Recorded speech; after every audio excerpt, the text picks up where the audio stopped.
Tomo mai, come in. This is the kaumanga, or bathroom. In this lesson, we'll learn the different terms for this particular room. Starting with the puoto, or sink. This is my pe niho, toothpaste. And my prahe niho, toothbrush. Next to those is the hopi ringaringa, hand soap. This is a mira, or mirror. On this side we have the heketua, which is the toilet. As we learned in the previous lesson, the wharepaku is the toilet block. Toilet paper is called pepa wheru tau.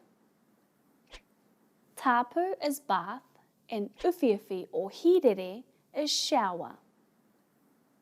And of course hopi, soap, and hopi makawe, shampoo and conditioner.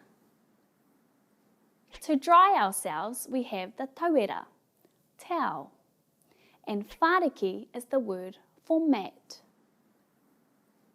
Those are our kupu or words for the kaumanga, bathroom.